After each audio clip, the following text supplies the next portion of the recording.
We're extremely pleased to be able to have Lieutenant Governor Northam with us this morning. We appreciate you coming over and dealing with all the teeming masses of humanity in the building this morning. He knows about working waterfronts. He grew up on the Eastern Shore. He worked on the Chesapeake Bay before attending Virginia Military Institute, where he graduated with a distinction. After then graduating from Eastern Virginia Medical School, he served 8 years active duty in the U.S. Army, rising to the rank of major. Upon his return from treating soldiers injured in Desert Storm, he began practicing pediatric neurology at Children's Hospital of the King's Daughters in Norfolk. Among his many accomplishments as a state senator from 2008 to 2013, he worked to improve the health of the Chesapeake Bay. And I know that is very popular with many people in this room today. He was elected lieutenant governor on November 5th, 2013. One of his top priorities is carefully stewarding the Commonwealth's environmental resources. So we're very happy to welcome him today to speak about the challenges facing our working waterfront communities today. Thank you.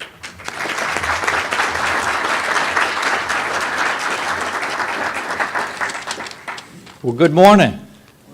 I hope everybody is doing well. And Elizabeth, thank you so much for that kind introduction. And really thank you for having me here this morning.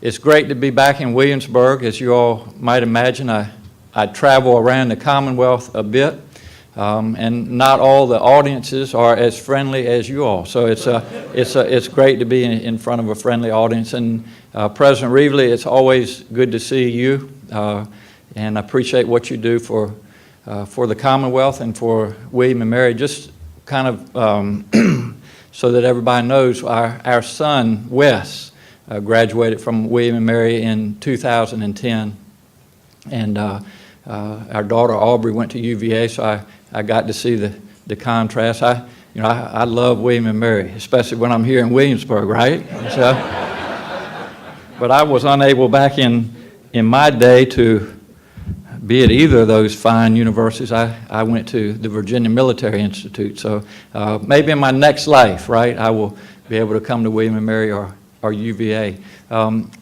Thank you all for being here today. That's really the primary reason I wanted to be with you.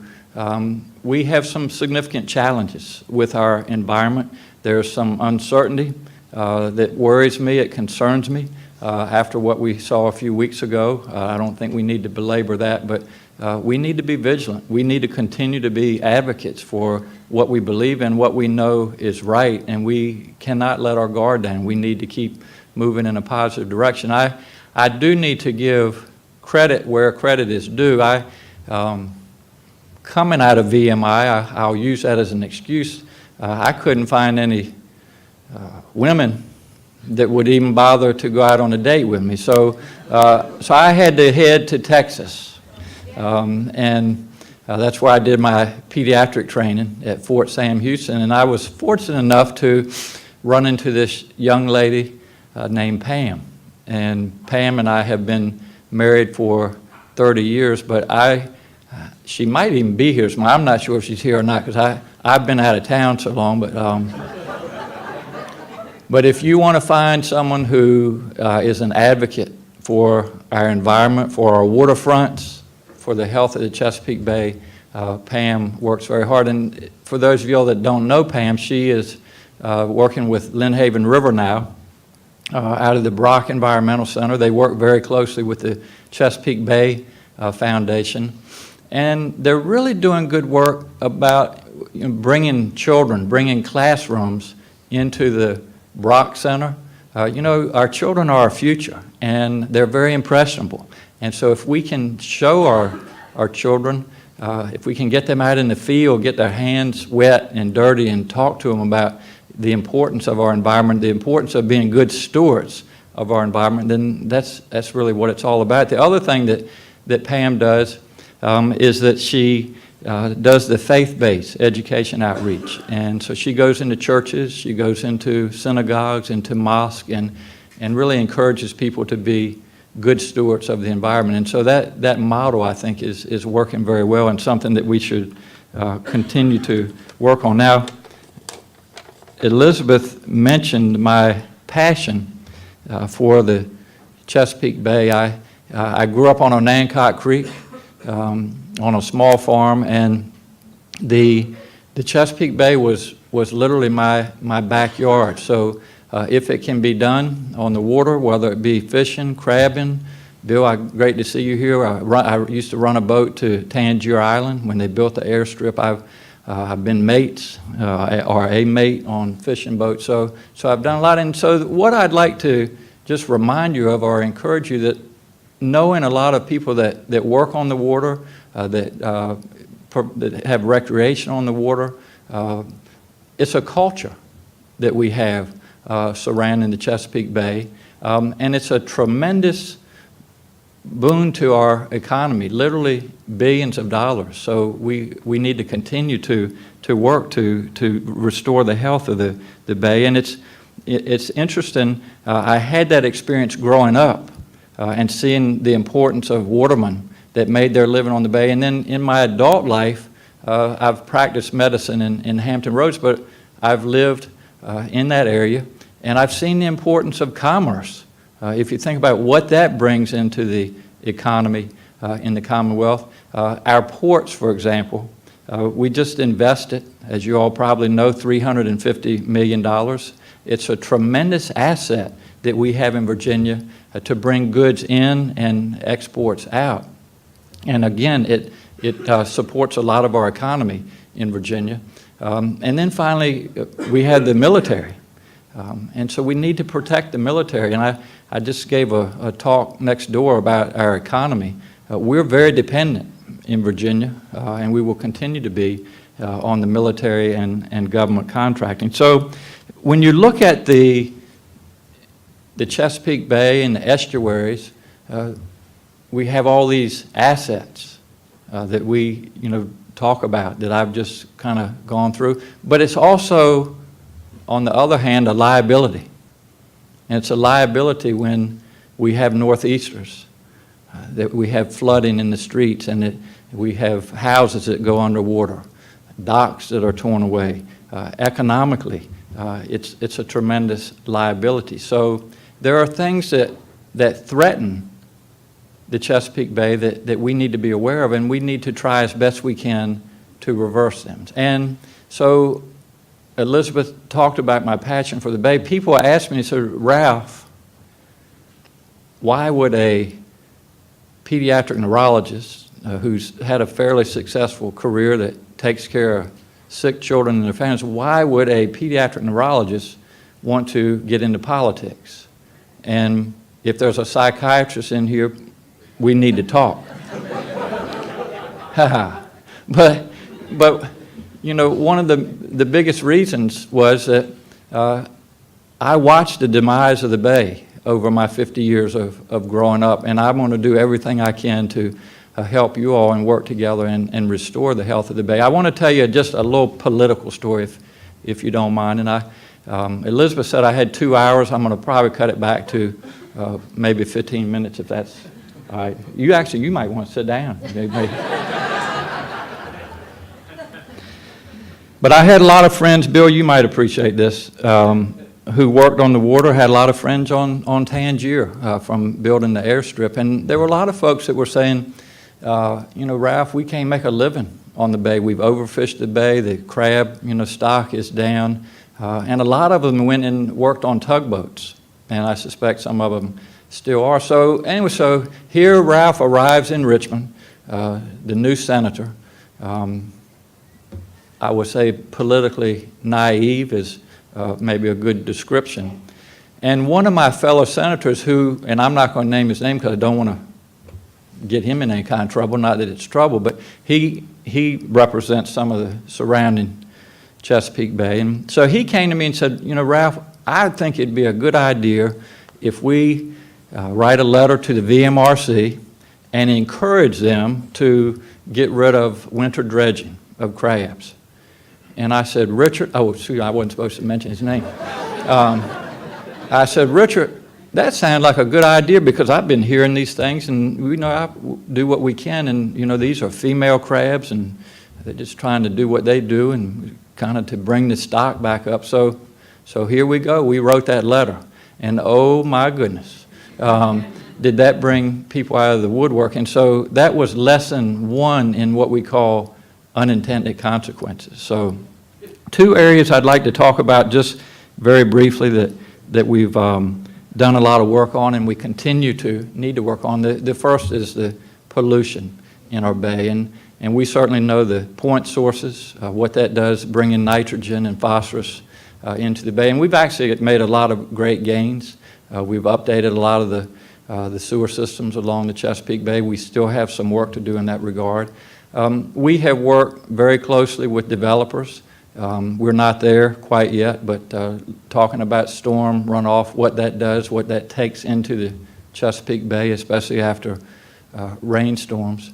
And then finally with our farmers. And I grew up on a farm, and the majority of our farmers get it, and they have been cooperative. There are some still that we need to work with, but those are the areas that we continue to work with. And one of the things that I did a few years ago when I was in the Senate, the lieutenant governor can't introduce legislation, but I break ties, but I don't introduce legislation. But we knew that in order to grow algae, and we knew the problems with algae blooms and oxygen deprivation, all those kind of things in the bay, we knew that it takes nitrogen and phosphorus. So a lot of people, I promise you on the street, don't know this, but we put in legislation to take the phosphorus out of our fertilizers. And, hopefully things like that, that's just a step, hopefully, in the right direction. And I hope I don't get the hook, but I got to tell you another story.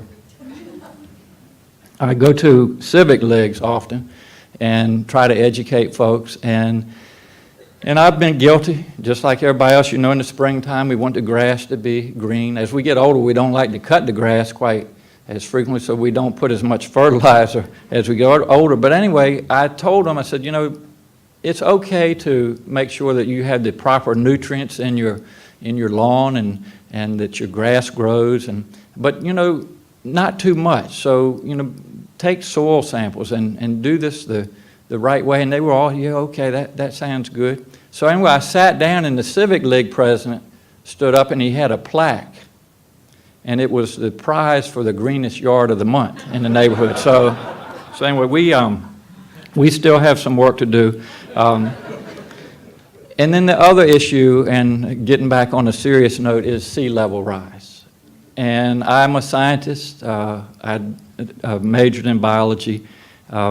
I believe in global warming. I believe in climate change. And whether you believe in that or not, or whether anybody else believes in it or not, the sea is rising.